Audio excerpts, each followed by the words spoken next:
Good morning dear student, welcome to the way of solution number 1 study channel West Bengal. তো আমি তোমাদের Dalton sir. তোমরা এখন পাচ্ছ জিকে ইউনিভার্স থেকে ভারতের ইতিহাসের একটি দুর্দান্ত টপিক, ঐতিহাসিক বিভিন্ন যুদ্ধ সমূহ। তো এখানে আমরা আলোচনা করব ইংরেজরা কাদের সঙ্গে কি যুদ্ধ করে। আমরা জানি ইঙ্গো মহীশূর যুদ্ধ, ইঙ্গো মারাঠা যুদ্ধ, এটা তো আছেই। পাশাপাশি ইংরেজরা ফরাসিদের সঙ্গে যুদ্ধ করে, তো ইংরেজরা ওলন্দাজের সঙ্গে যুদ্ধ করে, ইংরেজরা আর অন্যান্য শক্তির সঙ্গে যুদ্ধ করে। কখনো ইঙ্গো নেপাল যুদ্ধ, কখনো ইঙ্গো শিখ যুদ্ধ, তো এরকম অনেক যুদ্ধের কথা আমরা ইতিহাসে জানি। তো এইগুলো থেকে কিন্তু পরীক্ষায় প্রশ্ন আসে। তুমি এই টপিক আজকে যেটা আলোচনা হবে সমস্ত পরীক্ষায় তোমার কাজে আসবে। ওকে, তো আমাদের যে ক্লাস রুটিন পাচ্ছ সেপ্টেম্বর মাসের সকাল 7:30 থেকেই আমার ক্লাস তোমরা পাচ্ছ দা ওয়ে অফ সলিউশন, এবং অন্যান্য কোন ক্লাস কখন হয় এখানে দেওয়া রয়েছে, প্রত্যেকে এক ঝলকে দেখে নাও। সমস্ত ক্লাসের নোটিফিকেশন আমাদের the way of solution verified Telegram গ্রুপে তোমরা পেয়ে যাবে। একটু কানেক্ট থাকো। এবং TWS একাডেমি অ্যাপে আমরা করছি পেড কোর্স, বিভিন্ন পরীক্ষা ওরিয়েন্টেড কোর্স কিন্তু আমরা করাচ্ছি। যদি প্রয়োজন মনে করো অবশ্যই যুক্ত হতে পারো। তো এখানে আমাদের নতুন যে ব্যাচগুলো চলছে তার মধ্যে WPKP ফাউন্ডেশন প্রো ব্যাচ আছে, একদম নিউ ব্যাচ। পাশাপাশি তোমরা SSC ফাউন্ডেশন GDMTS CHSL এর জন্য ব্যাচ পাচ্ছ, রাজ্যের গ্রুপ সি গ্রুপ ডির ব্যাচ পাচ্ছ, WKP এর প্র্যাকটিস ব্যাচ পাচ্ছ, ফাউন্ডেশন ব্যাচ 5.0, ফাউন্ডেশন 2.0 রেকর্ডেড। তো বিভিন্ন ব্যাচ আমরা করাচ্ছি, যদি প্রয়োজন হয় অবশ্যই তুমি ভিজিট করতে পারো TWS একাডেমি অ্যাপ। তো আজকের আলোচ্য বিষয় হবে কি, আধুনিক ভারতের ঐতিহাসিক যুদ্ধ সমূহ। তো কোশ্চেন দেখলে তোমরা বুঝতে পারবে যে এই কোশ্চেনগুলো পরীক্ষা আসে কি আসে না। ওকে, সিপাহী বিদ্রোহ। সিপাহী বিদ্রোহ হয় কার সময়? তো এই কোশ্চেনটা তোমরা প্রত্যেকে পারবে। তো সিপাহী বিদ্রোহ, তো এটা মূলত একটা বিদ্রোহ। আমরা এই আলোচনাটা একটা করেছিলাম, সিপাহী বিদ্রোহের একটা ক্লাস আমি করেছিলাম টোটাল সিপাহী বিদ্রোহ থেকে।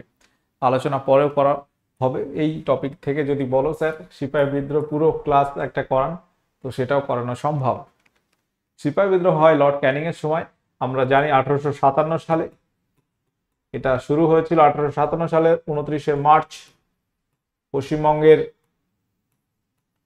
উত্তর 24 পরগনা জেলা ব্যারাকপুর সেনা ছাউনিতে মঙ্গল পাণ্ডে বিদ্রোহ শুরু করে, এবং সেটা পরপর দেশে বিভিন্ন স্থানে স্থানে ছড়িয়ে পড়ে। এবং শুধু সিপাহীদের মধ্যে নয়, বিভিন্ন সাধারণ মানুষের মধ্যে এটা ছড়িয়ে পড়েছিল। এবং সেই বিদ্রোহটা কিন্তু বেশ বড় বিদ্রোহ আর কি হয়েছিল। তো সিপাহী বিদ্রোহ থেকে আমি আলাদা একটা ক্লাস তোমাদের নেব, সেটা আরো ডিটেলস আলোচনা করব। আচ্ছা, যাই হোক, কোশ্চেন নাম্বার 2, কার্নালের যুদ্ধ। এই কার্নালের যুদ্ধ কত সালে হয়, কাদের মধ্যে হয়? আজকে বিদ্রোহ দিকে আমি ঘটে যাব না। বিদ্রোহ অর্থাৎ সাঁওতাল বিদ্রোহ, মুন্ডা বিদ্রোহ, কোল বিদ্রোহ, ভিল বিদ্রোহ বা বিভিন্ন আন্দোলন, ওহাবি আন্দোলন, ফরাজি আন্দোলন, এইগুলো নিয়ে আলোচনা আজকে করব না। আমরা ইঙ্গো মারাঠা, ইঙ্গো মহীশূর, এই ধরনের টাইপের যুদ্ধ, কার্নালের যুদ্ধ, এইগুলোর কথাই বলবো। উত্তর হবে 1739 সালে। কাদের মধ্যে হয় এটা কিন্তু পরীক্ষা আসে। কার্নালের যুদ্ধ কত সালে হয়? 1739 সাল। খুব ইম্পর্টেন্ট কোশ্চেন। এবং এখানে মুঘল সম্রাট মোহাম্মদ শাহ এবং পারস্য সম্রাট নাদির শাহ, তাদের মধ্যে একটা যুদ্ধ হয় যেটা কার্নালের যুদ্ধ নামে পরিচিত। এই কার্নালের যুদ্ধে কে জয়লাভ করে বলতে পারবে? কার্নালের যুদ্ধে জয়লাভ করেছিল নাদির শাহ। এবং সেই সময় সেই শাহজাহান নির্মিত ময়ূর সিংহাসন নিয়ে পালাচ্ছে নাদির শাহ। প্রচুর এখানে ধন সম্পদ নিয়ে পারস্যে চলে যাচ্ছে নাদির শাহ এখানে জয়লাভ করে। তো এই নাদির শাহ, প্রশ্ন আসে যে কোন যুদ্ধে মুঘল সম্রাট মোহাম্মদ শাহকে পরাস্ত করে? উত্তর হবে কার্নালের যুদ্ধে, সালটা 1739 সাল। ওকে, পরবর্তী কোশ্চেন, প্রথম কর্ণাটকের যুদ্ধ কত সালে হয়?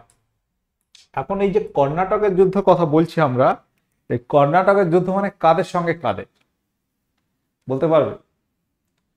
তো ভারতবর্ষে আমরা ইউরোপীয় শক্তির আগমন দেখেছি, যে প্রথম পর্তুগিজ আসে ভাস্কো ডা গামা 1498 সালে।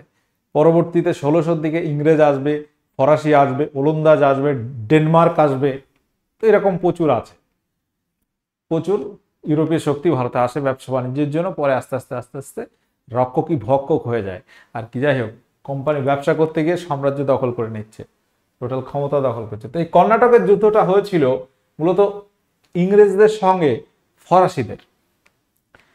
ইউরোপের শক্তি অনেক চলে এসছে, এবার নিজেদের মধ্যে ঝামেলা হচ্ছে, কে কোন জায়গাটা দখল করবে বা কোনটা কার দখলে থাকবে, এই নিয়ে উপনিবেশ গঠন নিয়েই সমস্যা। ঠিক আছে, এবং এটা ইংরেজদের সঙ্গে ফরাসিদের হয়েছিল এবং এই ক্ষেত্রে ফরাসি বাহিনী জয়লাভ করে। ফরাসি বাহিনী জয়লাভ করে, এই প্রথম কর্ণাটকের যুদ্ধ বলা হচ্ছে, এটা প্রথম কর্ণাটকের যুদ্ধ। তাহলে এটা কাদের সঙ্গে কাদের? ইংরেজদের সঙ্গে ফ্রান্সের নাগরিক ফরাসিদের মধ্যে হয়। দ্বিতীয় কর্ণাটকের যুদ্ধে কারা জয়লাভ করে? তো একটা সময় আমরা দেখবো ইংরেজরা সবার সাথে যুদ্ধ করে সবাইকে ভাগিয়ে দিচ্ছে, দিয়ে নিজেরাই একাধিপত্য বিস্তার করে। তো শেষ পর্যন্ত ইংরেজরাই জয়লাভ করে বেশিরভাগ যুদ্ধে আমরা দেখতে পাবো। দ্বিতীয় কর্ণাটক যুদ্ধে জয়লাভ করে ইংরেজ বাহিনী। এটা হচ্ছে 1749 থেকে 1754। এই যুদ্ধটা চলেছে, সময়কাল দীর্ঘদিন। ঠিক আছে, 1749 থেকে 1754 পর্যন্ত তাদের এই যুদ্ধটা চলতে থাকে। দ্বিতীয় কর্ণাটকের যুদ্ধ বলা হচ্ছে। তাহলে এটা ইংরেজদের সঙ্গে ফরাসিদের। তাহলে এটা তোমরা অবশ্যই খেয়াল রাখতে হবে, ইংরেজ ভার্সেস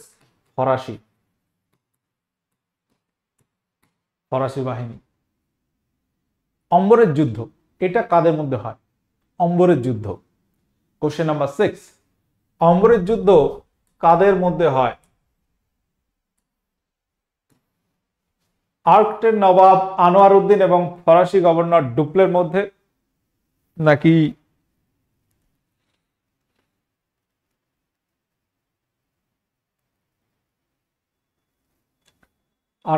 আরকট বলে একটা স্থান, তার নবাব আনোয়ার উদ্দিন, তার সঙ্গে কাদের হয়েছিল?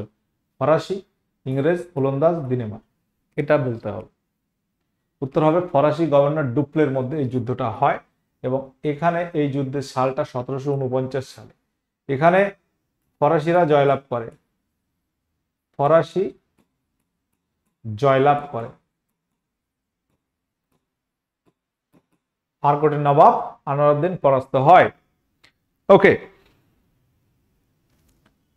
তৃতীয় কর্ণাটকের যুদ্ধ কত সালে হয়? তৃতীয় কর্ণাটকের যুদ্ধ, তাহলে এই যে কর্ণাটকের যুদ্ধের মধ্যে আবার একটা যুদ্ধ আছে বন্দিবাসের যুদ্ধ। তো এই যে যুদ্ধের কথা আমরা বলছি কর্ণাটকের যুদ্ধ, তার মানে কর্ণাটক যুদ্ধ মানে বুঝতে হবে ইংরেজদের সঙ্গে ফরাসিদের। এটা কিন্তু মাথায় আগে ঢুকে নাও। তো এই যুদ্ধ একদিন দুদিন অনেক দিন ধরে চলতে থাকে। আমরা প্রথম দেখলাম শুরু হয় কবে, তাহলে প্রথমটা কবে একটু ফিরে যাচ্ছি, 44 থেকে 48। পরবর্তী যুদ্ধটা আমরা দেখলাম 49 থেকে 54, মানে পরপর চলতে থাকছে। এটা 56 থেকে 63। এখানে কিন্তু এটাও ইংরেজরাই জয়লাভ করে, কেউ আর কি ছেড়ে কথা বলছে না, এখানে ইংরেজরা জয়ী।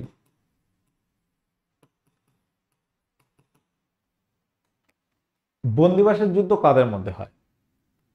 এই কর্ণাটক যুদ্ধের মধ্যে ইংরেজ ফরাসিদের মধ্যে 1760 সালের যে যুদ্ধ মূলত যে এলাকায় হয় সেটা বন্দিবাসের যুদ্ধ নামে পরিচিত, ইংরেজদের সঙ্গে ফরাসিদের। এটা হয়েছিল 22 জানুয়ারি 1760 সালে। এটা হচ্ছে সময়কাল।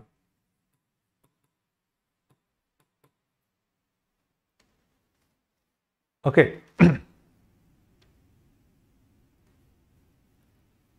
তো এখানে ইংরেজ সেনাপতি ছিল আয়ারকুট।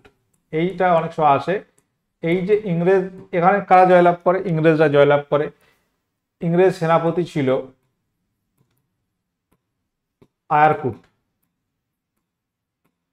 আয়ারকুট আর ফরাসি সেনাপতির নাম হচ্ছে লালি। ফরাসি সেনাপতির নামটা মনে রাখতে হবে, ফরাসি সেনাপতির নাম ছিল লালি। এই লালি হচ্ছে পরাজিত হয়, ইংরেজরা জয়ী হয়। এখানে ইংরেজরা জয়ী হচ্ছে। ইংরেজরা জয়ী হয়।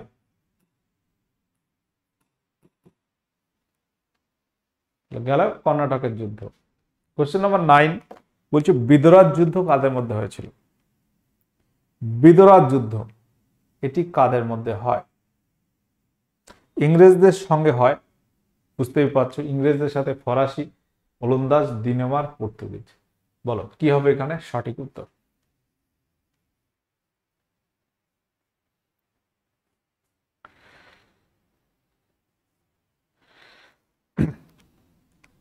তো এই যুদ্ধটা হয়েছিল ইংরেজদের সঙ্গে ওলন্দাজ। এখানে ওলন্দাজরা পরাজিত হয়, দিয়ে ভারত ছেড়ে পালিয়ে যায়। এই যুদ্ধ হয় 1759 সালে। 1759 সালে এখানে ইংরেজরা জয়ী হয়। ইংরেজরা জয়ী হয়।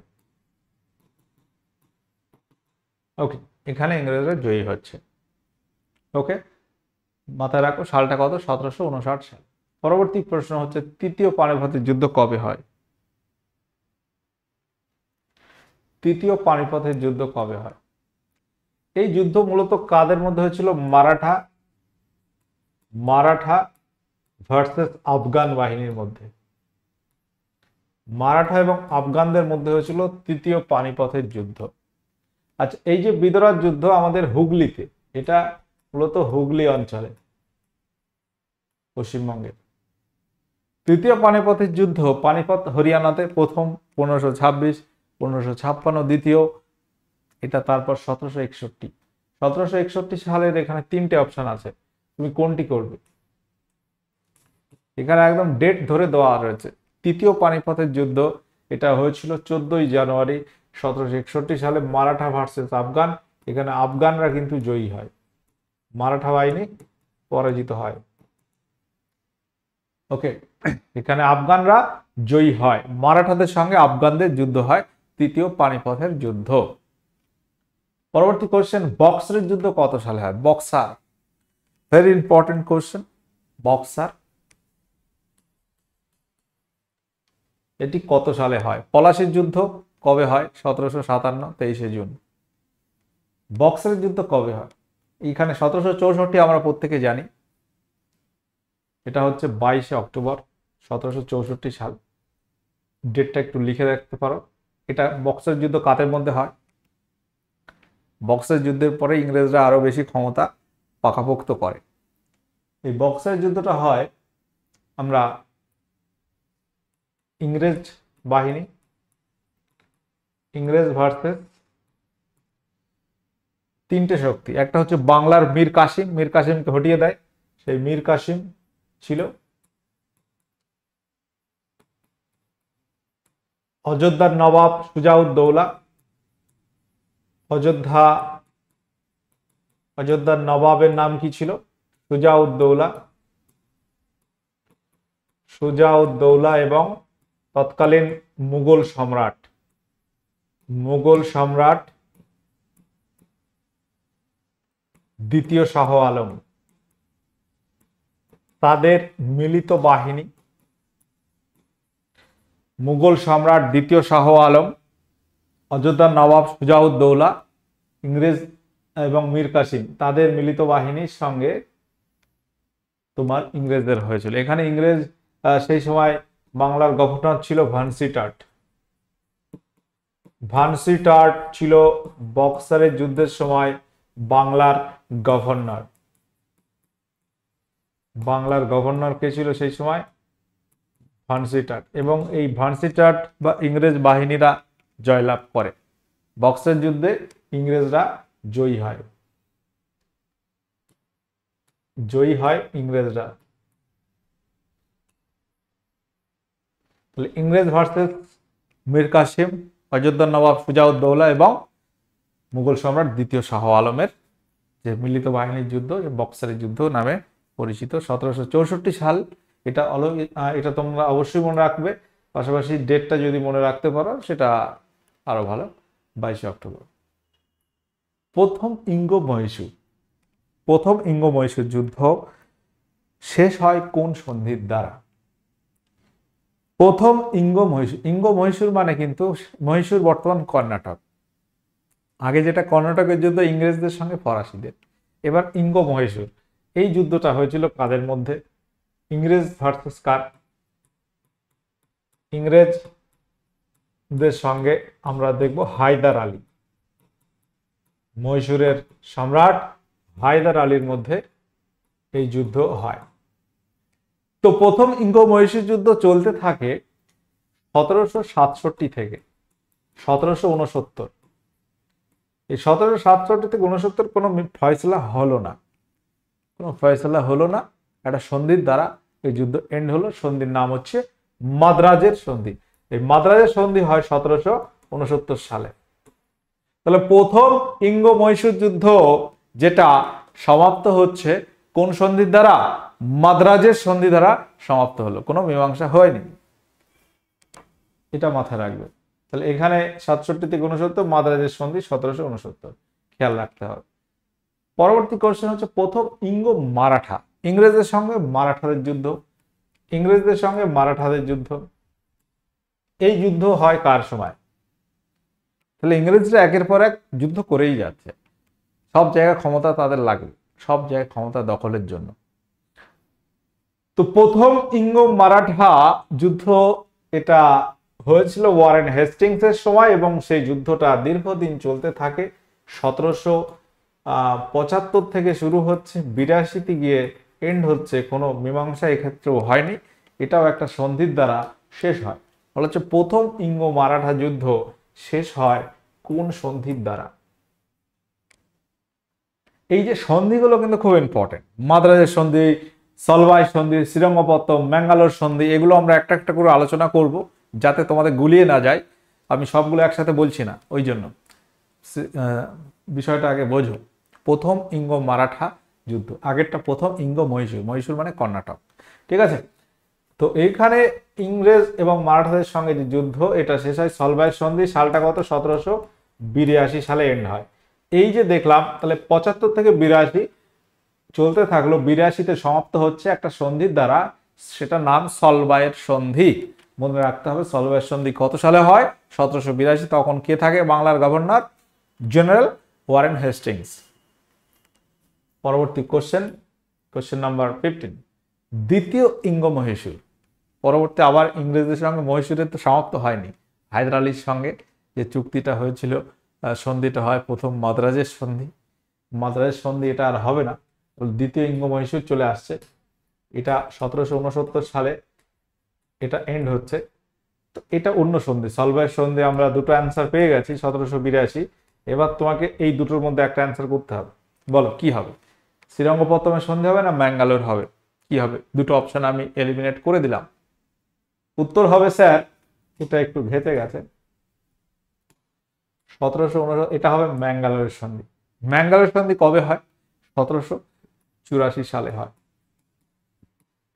দ্বিতীয় ইঙ্গ মহীশূর যুদ্ধ এটা ম্যাঙ্গালোরের সন্ধি। আবার হায়দার আলীর সঙ্গে মনে রাখতে হবে এই যুদ্ধ চলতে থাকে 1780 থেকে, 1780 থেকে 84 চলতে থাকে। এখানেও কিন্তু কোনো ফয়সালা হলো না, এখানেও যুদ্ধটা অমীমাংসিত সন্ধি দ্বারা এন্ড হয়ে গেল।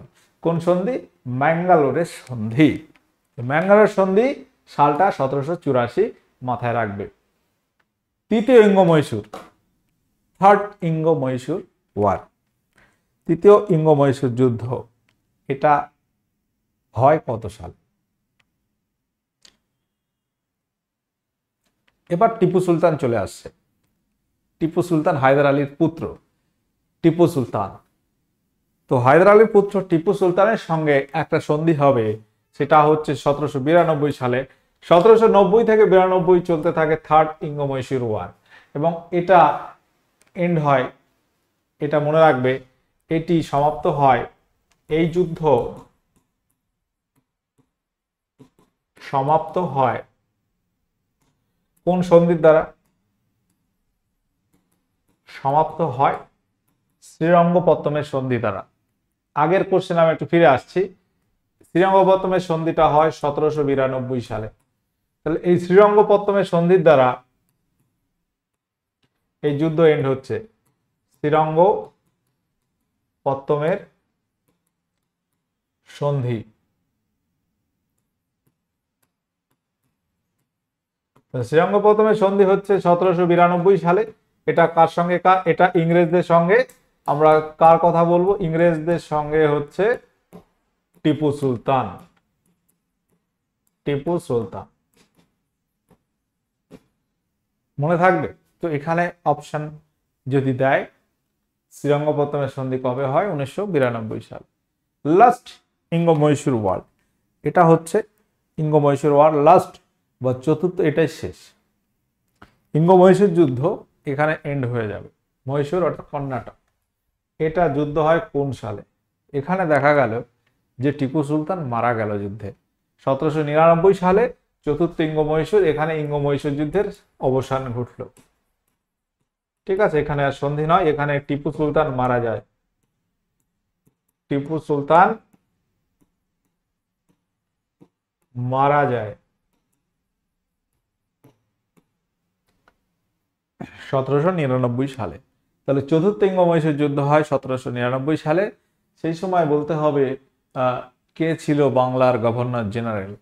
বলা হচ্ছে টিপু সুলতানের চূড়ান্ত পরাজয় ঘটে নিম্নের কার কাছে? Lord Cornwallis, Lord Wellesley, Warren Hastings নাকি লর্ড ডালহৌসি? কি হবে এখানে উত্তর? বলো। কোশ্চেন নাম্বার 18, টিপু সুলতানের চূড়ান্ত পরাজয় হয় লর্ড ওয়েলেসলির সময়। লর্ড ওয়েলেসলি সেই সময় কে ছিল? লর্ড ওয়েলেসলি ছিল বাংলার গভর্নর জেনারেল। তো লর্ড ওয়েলেসলি অধীনতামূলক মিত্রতা নীতি চালু করে 1798 সালে। সেখান থেকে হায়দ্রাবাদ দখল করে নেয়। তো বিভিন্ন তারা পলিসি নীতি বার করে বিভিন্ন রাজ্য একের পর এক গ্রাস করতে থাকে। পরবর্তীতে লর্ড ডালহৌসি সত্যবিলোপ নীতি আনবে, সেখানেও বেশ কিছু রাজ্য গ্রাস করবে। যাই হোক, আচ্ছা, ইঙ্গ মারাঠা একটা আমরা দেখেছি 75 থেকে 82। তাহলে ফার্স্ট ইঙ্গ মারাঠা, আমরা একটু আগে ইঙ্গ মহীশূর নিয়ে বলতে গিয়ে ইঙ্গ মারাঠা এবার আবার আসছে। তাহলে যুদ্ধ পরপর আলোচনা করা হয়েছে। ঠিক আছে, একের পর এক।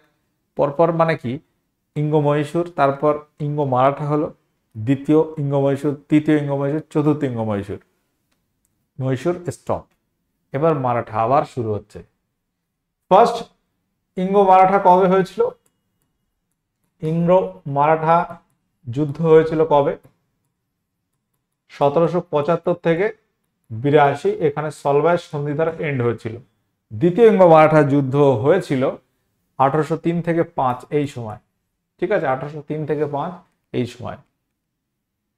এবং এখানে আমরা দ্বিতীয় ইঙ্গ মারাঠা যুদ্ধ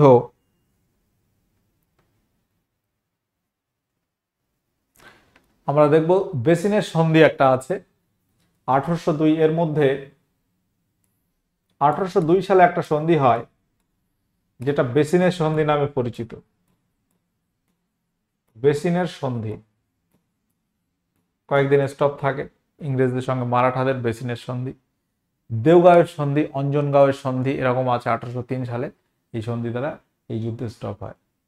প্রথম ইঙ্গ ব্রহ্ম, এবার হচ্ছে ব্রহ্মদেশ মানে হচ্ছে মায়ানমার। এই যে ব্রহ্ম মানে হচ্ছে মায়ানমার। ইঙ্গ মারাঠা টোটাল 3টি আছে। আমরা এখানে একটু বলে দিই। থার্ড ইঙ্গ মারাঠা যুদ্ধ 1717-18। থার্ড ইঙ্গ মারাঠা এটা হয় 1817-18।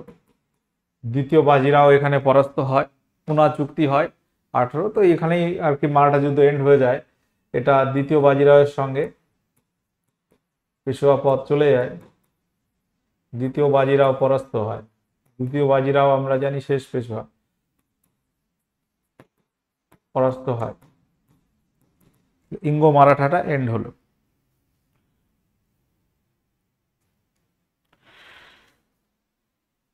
ইঙ্গ ব্রহ্ম এটা ইংরেজদের সঙ্গে, আমরা বর্তমান যদি বলি ইংরেজ মায়ানমার বলতে হবে। তখন মায়ানমারের নাম ছিল কি? ব্রহ্মদেশ।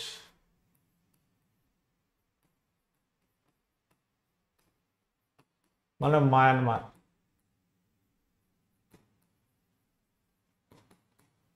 প্রথম ইঙ্গ ব্রহ্ম যুদ্ধ এটা হয় 1824 সালে। 1824 সালে, ঠিক আছে। এখানে ইংরেজরা জয়লাভ করে। আচ্ছা, আমাদের যে ব্যাচগুলো চলছে একটু খেয়াল করো। প্রথমে আমি বলেছি, একটু দেখে নেবে। বিভিন্ন টাইপের ব্যাচ আমরা করাচ্ছি, বিভিন্ন পরীক্ষার ব্যাচ। তো যদি প্রয়োজন হয় অবশ্যই জয়েন করতে পারো। আচ্ছা, ইংরেজদের সঙ্গে আফগানিস্তান এদের যুদ্ধ হয় কবে? প্রথম প্রথম মানে দ্বিতীয় আছে, তৃতীয় থাকতে পারে। ওকে, তো যতটা সম্ভব আমরা আলোচনা করছি। প্রথম ইঙ্গো আফগান যুদ্ধ হয় 1839 সাল। ওকে, আচ্ছা, প্রথম ইঙ্গো নেপাল, ইংরেজের সঙ্গে নেপাল, এই নেপাল যুদ্ধ কবে হয়? এটা একটু ইম্পর্টেন্ট আছে। ইঙ্গো আফগানটা অতটা ইম্পর্টেন্ট না হলেও এটা ইম্পর্টেন্ট। প্রথম ইঙ্গো নেপাল যুদ্ধ নিম্নে কোন গভর্নর জেনারেলের সময় হয়? উত্তর হবে স্যার, উত্তর হবে লর্ড ময়রা বা মার্কুইস অফ হেস্টিংস, লর্ড ময়রা 1814 সালে এটা শুরু হয় এবং এটা ইংরেজদের সঙ্গে গোর্খা সেনাপতি অমর সিং থাপার মধ্যে হয়।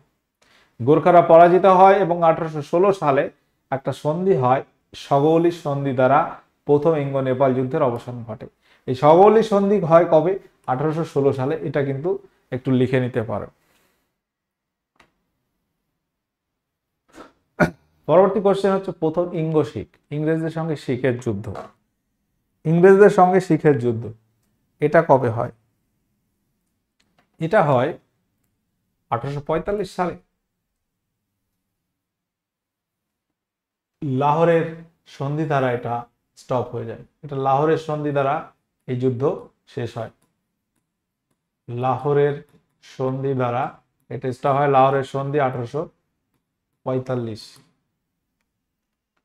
চিলিয়ানওয়ালার যুদ্ধ, এই যুদ্ধের নাম অনেক সময় তোমরা পরীক্ষার প্রশ্নে দেখতে পারো।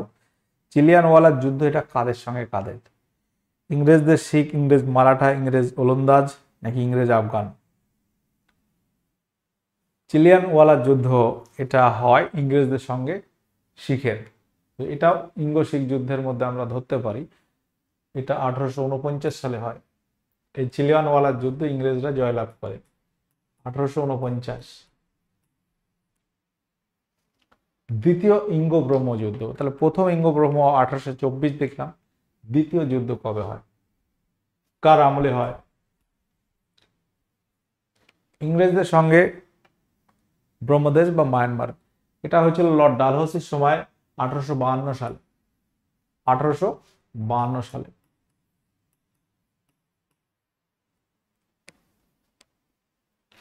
দ্বিতীয় ইঙ্গো আফগান একটা দেখলাম 1834-এর দিকে, তাই তো? আফগানিস্তানের সঙ্গে আবারও যুদ্ধ হয় পরবর্তী অনেক পরে। আমরা দেখলাম 1878 সালে লর্ড লিটনের সময়। লর্ড লিটনের সময় আফগানদের সঙ্গে কেউই খুব একটা সুবিধা করতে পারতো না, ঠিক আছে? খুব একটা ফলাফল ভালো কোথাও আসতো না। বর্তমানে আমরা যদি দেখি, আমেরিকা বহুদিন ধরে ছিল, পালিয়েছে। তো আফগানিস্তানের এটার কারণ হচ্ছে ভৌগোলিক পরিবেশ। তাদের এক কঠিন ভৌগোলিক পরিবেশ, সেখানে গিয়ে বেঁচে থাকাই টাফ ব্যাপার, বাইরে থেকে গিয়ে আর কি। আর মানে পাহাড় পর্বতে ভরা। তৃতীয় ইঙ্গো ব্রহ্ম, প্রথম, দ্বিতীয়, তৃতীয় ইঙ্গো ব্রহ্ম, তৃতীয়, থার্ড, এটা কবে হয়? এটা কার সময় হয়? তৃতীয় ইঙ্গো ব্রহ্ম যুদ্ধ এটা হয়েছে লর্ড ডাফরিনের সময়। লর্ড ডাফরিন মানে সেই 1884 থেকে 88-র মধ্যে, সালটা হচ্ছে 1885 সালে। 1885 সালে তৃতীয় ইঙ্গো ব্রহ্মযুদ্ধ হয়। তিব্বতে ইয়ং হাজব্যান্ড নামক একটা মিশন পাঠানো হয় কত সালে? এটা কে পাঠায় জানো? Lord Curzon. এটা লর্ড কার্জন পাঠায়।